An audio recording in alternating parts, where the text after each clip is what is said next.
नमस्कार दोस्तों, बात करते हैं आईडीएफसी फर्स्ट बैंक लिमिटेड की। बेहतरीन कंपनी कल के दिन भी 1.5% की रैली यहाँ पर स्टॉक में दिखाई है। गजब की रैली स्टॉक में लगातार आ रही। 7 ईयर्स का रिकॉर्ड जो टूटा था यहाँ पे, 7 ईयर्स का जो ब्रेकआउट स्टॉक में मिला था, उसका रिजल्ट भी लगभग यहाँ पर देखने को मिल रहा है। हालांकि उसमें हॉल्ट लगा है अभी के लिए। दो बड़ी खबरें इस वीडियो में हम बात करेंगे। बहुत बड़ी खबरें मैं लेकर के आया हूँ आपके सामने। बात करेंगे आईडीएफसी फर्स्ट बैंक में, क्योंकि मर्जर में समय लगेगा। आप सभी जानते हैं कि मर्जर कोई 2 दिन का काम नहीं है कि अनाउंस किया और अगले ही दिन या अगले महीने यहाँ पर मर्जर होगा। तो मर्जर में समय है। तब तक के लिए क्या आईडीएफसी फर्स्ट बैंक में टारगेट लेकर के चलना है, कितना टारगेट आपको मिल सकता है 2 से 3 महीने में, 4 महीने में आने वाले, और कितनी बड़ी खबरें स्टॉक में है, अगले हफ्ते क्या मोमेंटम कर सकता है स्टॉक आपका, उसकी भी चर्चा इस वीडियो में करेंगे। चलिए स्टार्ट करते हैं। बट उससे पहले अगर आप चैनल पर नए हो तो प्लीज चैनल को सब्सक्राइब कर दो, हिट दैट बेल आइकन ताकि आपको नोटिफिकेशन मिल सके। चलिए स्टार्ट करते हैं। ओवरऑल अगर इस वीडियो की स्टॉक की बात की जाए तो स्टॉक काफी अच्छे मोमेंटम में रहा। और अभी 1 साल का मैं आपको रिजल्ट दिखा दूं पहले, उसके बाद हम आगे की चर्चा करेंगे, क्योंकि स्टॉक ने आपको बहुत अच्छा मोमेंटम ऑलरेडी दिया है। 144% के आसपास का रिटर्न आपको ऑलरेडी मिल चुका है। इस महीने की अगर बात करें तो सिर्फ 7.5% का रिटर्न मिला है और ऑलमोस्ट आपका हाफ अ मंथ बीत चुका है, यानी कि आधा महीना आपका दोस्तों बीत चुका है। ऐसे में क्या अभी भी आपको निवेश करना चाहिए या फिर इस स्टॉक से निकलना है, उसकी चर्चा तो हम करेंगे ही। पर खबरें क्या है, देखिए सबसे पहली खबर मैंने आपको कल परसों भी बताई थी कि इलेक्ट्रिक्स के साथ यहाँ पे जो ईवी कंपनी है उसके साथ पार्टनरशिप की इन लोगों ने। पहली खबर है इलेक्ट्रिक्स के साथ कि इन्होंने पार्टनरशिप की है। दूसरी खबर है विस्तारा के साथ, विस्तारा के साथ इन्होंने पार्टनरशिप की है। और तीसरा मास्टर कार्ड के साथ भी पार्टनरशिप करके इन्होंने ट्रैवल क्रेडिट कार्ड यहाँ पर लॉन्च करा है।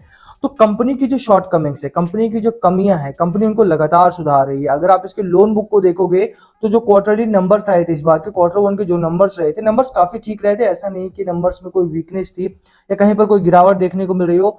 असेट क्वालिटी से लेकर के लोन बुक ग्रोथ तक मुझे लगता है कि सब कुछ आपका पॉजिटिव साइड देखने को मिला। लगभग 25% के आसपास का आपका लोन बुक ग्रोथ देखने को मिला, जो कि काफी हाइयर है। अगर आप दूसरे बैंक से कंपैरिजन करते हैं, जैसे पीएनबी हो गया, जो इसके पीयर कंपैरिजन है, जो इसके बराबर के मार्केट कैप रखने वाली कंपनीज हैं, उनसे अगर आप कंपैरिजन करते हैं तो इसका जो 25% की ग्रोथ है वो काफी हायर पॉइंट पर थी। बट उसके बावजूद भी, क्योंकि एचडीएफसी ट्विंस कहे जाने वाली ये कंपनी है, यानी कि एचडीएफसी के बराबर या उसके जैसी चलने वाली ये कंपनी है, तो 25% के आसपास की जो लोन ग्रोथ है उसे काम नहीं चलेगा। हमें और ज्यादा ग्रोथ चाहिए, यहाँ पे हमें और ज्यादा ग्रोथ टैप इन करनी पड़ेगी। यही रीजन है कि मर्जर का अनाउंसमेंट हुआ। अभी के लिए दो बड़ी खबरें हैं, उन दोनों की बात करेंगे यहाँ पे। और उससे पहले आप देखिए कि फाइनेंशियल्स इसके काफी अच्छे हैं। ठीक है, फाइनेंशियल्स की बात मैं क्यों कर रहा हूँ, क्योंकि वो जो खबर है उसका काफी ज्यादा इंपैक्ट पड़ने वाला है। इसलिए आप पहले से फाइनेंशियल्स लेकर के चलेंगे तो आपको वो खबर ज्यादा अच्छे से समझ में आएगी।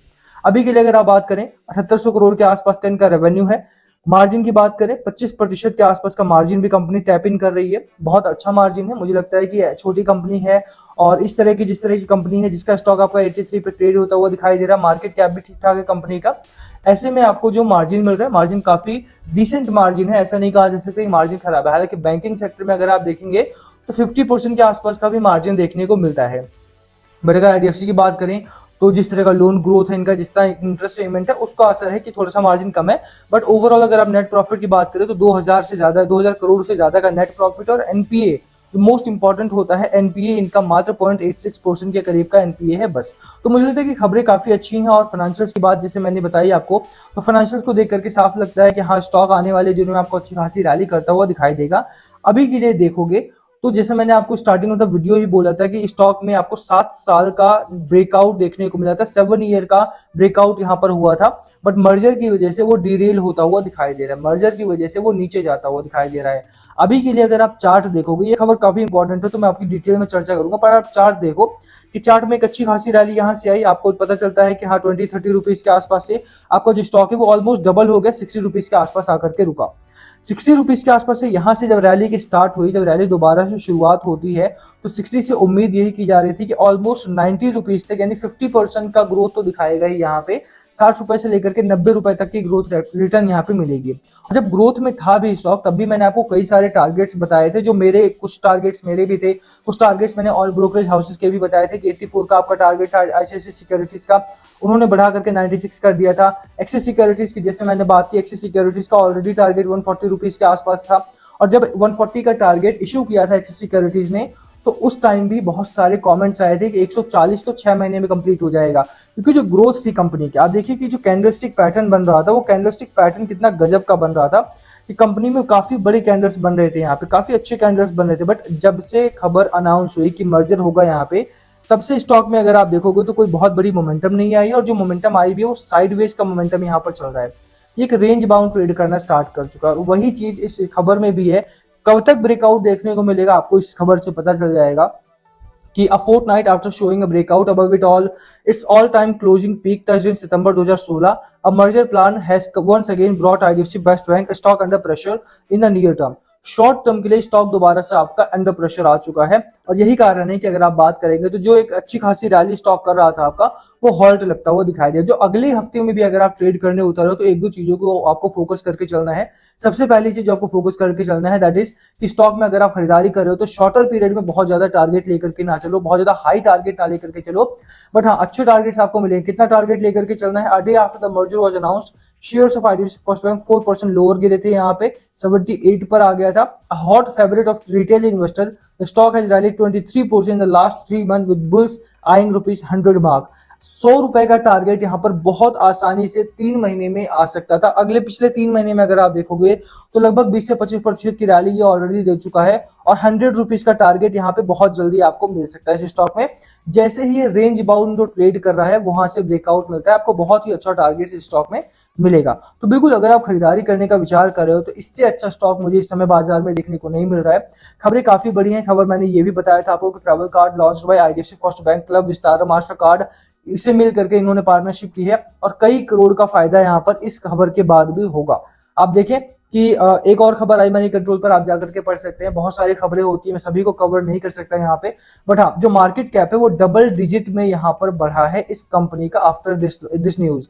आईडीएफसी फर्स्ट बैंक ने जब विस्तारा और मास्टर कार्ड के साथ जब पार्टनरशिप की, उसके बाद इस कंपनी का जो मार्केट कैप है, यानी आईडीएफसी फर्स्ट बैंक का जो मार्केट कैप है वो डबल डिजिट से बढ़ गया 2 दिनों में। मात्र सिर्फ 2 दिनों में इनका जो मार्केट कैप है वो 2 दिनों में बढ़ा है। अभी के लिए जो खरीदारी करने उतर रहे हैं उनको एक ब्रेकआउट का वेट करना चाहिए। यहाँ पे अराउंड 86 का यहाँ पे हाई लगाता है स्टॉक अगर आपका, तो बिल्कुल यहाँ खरीदारी करने के बारे में सोचा जा सकता है। रडार पे रखो स्टॉक को, अच्छा स्टॉक है, कंपनी बहुत अच्छी, आने वाले दिनों में बहुत अच्छा धमाका करेगी ये, इसमें कोई दो राय नहीं है। बिल्कुल यहाँ पे खरीदारी करके चलने वाला स्टॉक है। खरीदारी करते भी हो तो इससे बेहतर मौका आपके सामने नहीं हो सकता है, क्योंकि ब्रेकआउट पर आपका स्टॉक मिल रहा है। और जो खबरें आ रही हैं, चाहे वो क्लब विस्तारा वाली खबर हो, मास्टर कार्ड की हो, या इलेक्ट्रिक्स के साथ जो इन्होंने वो लोन पार्टनरशिप की है, वो इलेक्ट्रिक्स ईवी कंपनी है, आपकी इलेक्ट्रिक व्हीकल बनाते हैं ये लोग, और ऐसी खबर के बाद मुझे लगता है कि स्टॉक में एक अच्छी खासी रैली की उम्मीद आपको करनी चाहिए। 86 रुपीज 100 रुपीज का आपका टारगेट मैंने अभी आपको खबर में दिखाया, उसके बाद 140 एक्सिस का टारगेट जो था वो भी आपको बहुत ही जल्द अचीव होता हुआ दिखाई देगा। ठीक है, तो मेरी तरफ से ये रहेगा, रडार पे रखिए स्टॉक को, ब्रेकआउट के साथ खरीदारी की जा सकती है इस स्टॉक में। बाकी last call must be yours, आपकी स्ट्रैटेजी स्टॉक को लेकर के प्लीज कमेंट करके शेयर करना। अब लेकर के चलता हूं मैं आपको दूसरी खबर पर। दूसरी खबर है जो दूसरे स्टॉक सीएसबी बैंक के साथ। सीएसबी बैंक अच्छा खासा चल रहा था, स्टॉक काफी अच्छी रैली कर चुका है। इस खबर को लेकर के कमेंट आया था इस स्टॉक को लेकर के, तो इसलिए हम ये वीडियो करें शॉर्ट टर्म पीरियड में, जिनके लिए भी आप देख लें इसे और कमेंट करके अगर 100 सवाल हो तो पूछ सकते हैं। सीएसबी बैंक में अगर बात की जाए तो 106 करोड़ के इक्विटी शेयर्स यहां पर एक साथ में बेच दिए गए हैं। जो एफआईआई थे ओमार करके, उन्होंने 106 करोड़ के आसपास के शेयर्स एक दिन में कंपनी के डंप किए हैं। आप देखिए यहाँ पर खबर भी है, पूरी खबर आप जाकर के यहाँ पर पढ़ सकते हैं। अभी के लिए अगर आप देखेंगे तो Omars had bought 35 lakh shares, equity shares और 2.07 stake in CSB bank at 195।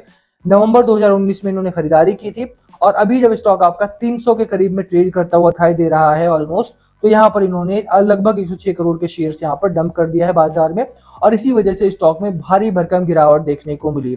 आप यहाँ पर देख सकते थे entire stake sale was worth 105-106 crore के आसपास का पूरा सेल था। और अभी के लिए अगर आप देखेंगे तो कंपनी को इन्होंने बाय किया था 195 रुपीज के आसपास में, और 295 के आसपास का यहाँ पर प्राइस लगा करके इन्होंने बेच दिया है। लगभग यहाँ पे 156 करोड़ का प्रॉफिट यहाँ पर बनाया है इन्होंने। 131 crore in the year ago period, 131 crore लगाए थे, और वो बढ़ा करके जो भी हुआ उनका 156 करोड़ के आसपास का यहाँ पर बेचा गया है। अभी के लिए अगर आप देखें तो मुझे लगता है कि ये खबर से इस सीएसबी बैंक में थोड़ा सा वोलेटिलिटी बढ़ती हुई दिखाई देगी। स्टॉक आपको एक रेंज बाउंड ट्रेड करता हुआ दिखाई दे सकता है कुछ दिनों के लिए। घबराने वाली बात नहीं, स्टॉक का चार्ट काफी ठीक ठाक है। होल्ड कीजिए, जो थोड़ी बहुत गिरावट हुई है उसको शॉर्ट कवरेज में पूरा किया जा सकता है, इसमें कोई डाउट नहीं है, बिल्कुल होल्ड किया जा सकता है इस स्टॉक को भी। बाकी दोनों स्टॉक को मैंने कवर किया है। कौन सा स्टॉक आपको पसंद है दोनों ही कंपनी में से, प्लीज कमेंट करके शेयर करना। दोनों ही अगर स्टॉक से संबंधित कोई सवाल हो तो आप पूछ सकते हैं नीचे कमेंट करके, दोनों जवाब देने की कोशिश करेंगे। Thank you for watching. अगर किसी और स्टॉक में आप फंसे हुए हो तो कमेंट करना, हम उस पर वीडियो करने की जवाब देने की कोशिश करेंगे। एक चीज है, आप प्राइस मेंशन कर दिया करो, तभी हम उसको बेटर एनालाइज कर सकेंगे। Thank you.